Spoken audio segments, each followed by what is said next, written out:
taking action against cyberbullying. So you're like, oh my God, I've heard this before. That's okay. The essential question for today is how can you respond when cyberbullying, I almost said cyberbullying occurs. So your objective for today is consider the different perspectives of those involved in a cyberbullying incident. I want you to identify ways to be an upstander or ally to someone being bullied, and problem solve potential challenges of responding to cyberbullying. So, let's have fun, shall we? No. So, our warm-up today, which I'm sure you're all going to love, but remember our discussion norms, especially today. I know that you're going to want to laugh, which that's okay, but we cannot talk while anyone's talking, and we cannot call out no matter how goofy this gets. Also, I'm going to be acting out some characteristics of bullying. Just so you know, this is all acting. Like this isn't a real situation, this is acting, all right? Just making sure you know that this is acting. All right, so who would be my victim? To tell me, does anyone have a family nickname that you have been called? All right, Delilah. My grandparents call me Lala. Grandparents call you Lala? It's actually cute. It's really cute. All right, Octavia, what you got? What is it? W. Okay, can you explain to me what that means? It's just like a shorter way to say my name. Okay, so any other nicknames? English. You know, just Brian? Yaya? Yaya. Yaya. Okay. Any other y'all are kind of blessed. Mine's pretty What's that? Take a bug.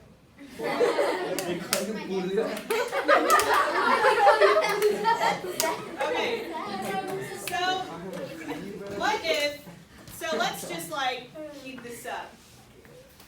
Alright, so,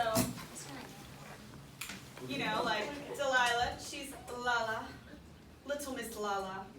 I'm going to start calling you Little Miss Lala, is that okay?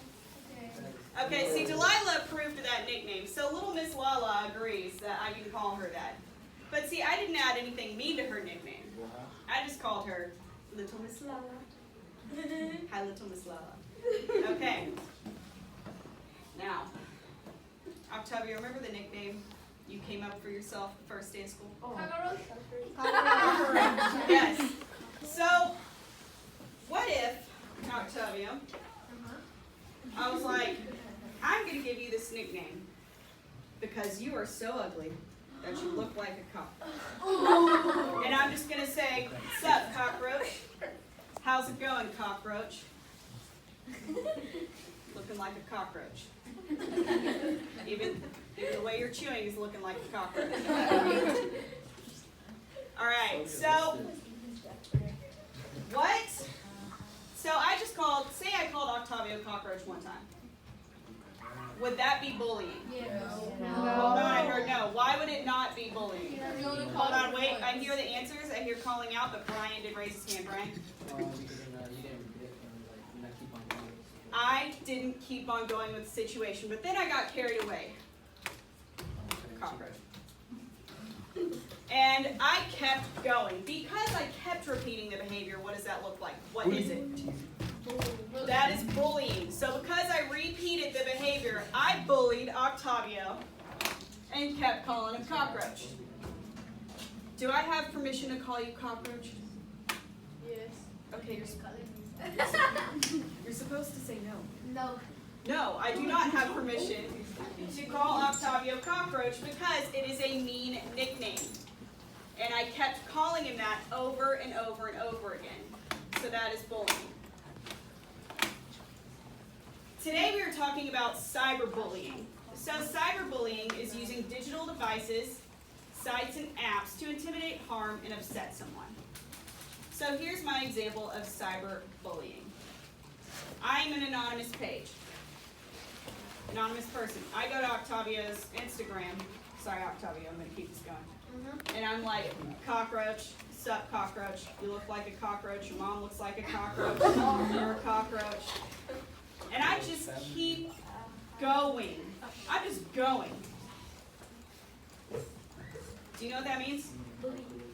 That is cyberbullying. If I keep commenting and I keep harassing, the thing about cyberbullying is I can't see how Octavio feels.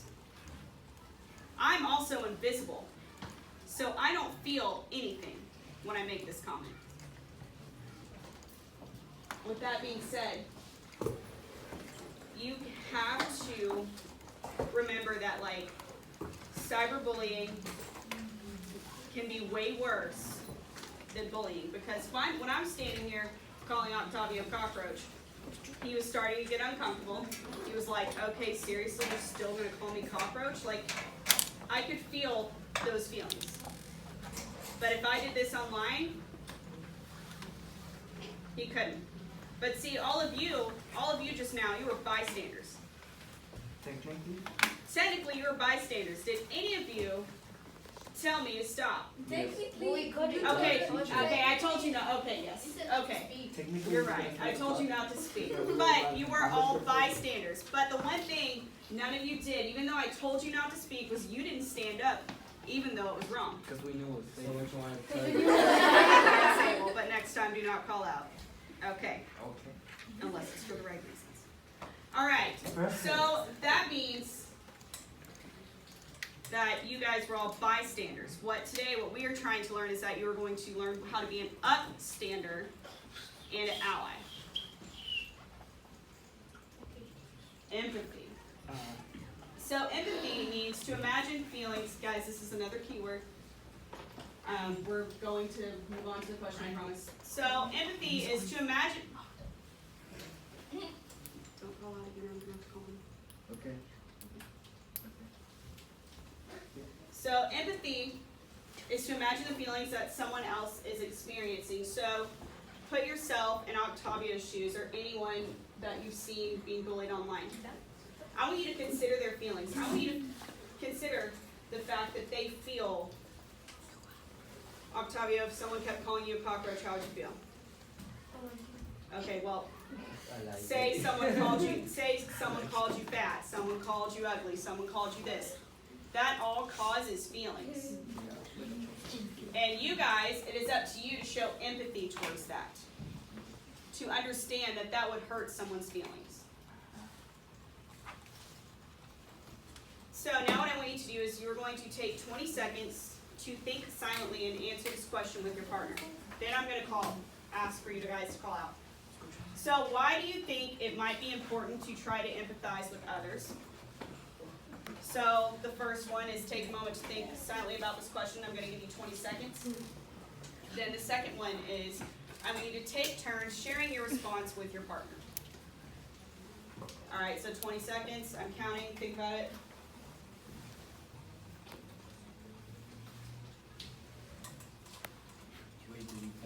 All right, now you may talk. That was like 15 seconds, but go ahead and share.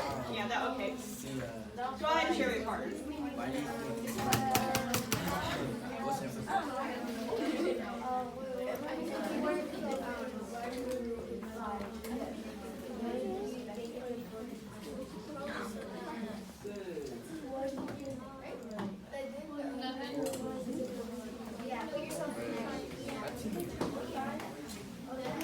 Alright, I need eyes back on the board in 3.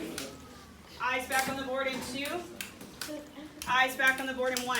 Who wants to share out their response to this question? So what did you share with your partner? Remember, the question is, why do you think it might be important to empathize with others? Raphael? Because if this is going to affect the person and you see someone getting bullied or you're bullying someone, they might not know what they probably went through. Yeah, so you might not know what they're going through, so it's good for you to try to empathize with them to get a better understanding. All right, +1, Raphael. Who else wants to share out their response? Why is it important to try to empathize with others? Abel, do you have a response?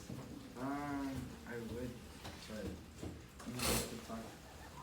So why do you think it would be important to try to empathize with others? Because what if they get really sad? What if they get really sad, so you want to be able to help them? Mm-hmm. I don't know what this is. Alright, I hear a lot of clicking of the mouses. Let's stop. We already have one broken mouse. We don't need another one. Okay. Is it different?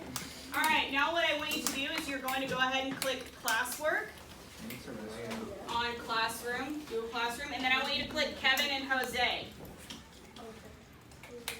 So click Kevin and Jose, and I want you to read the first paragraph on your own for 2 minutes. Then you're going to turn and talk to your partner.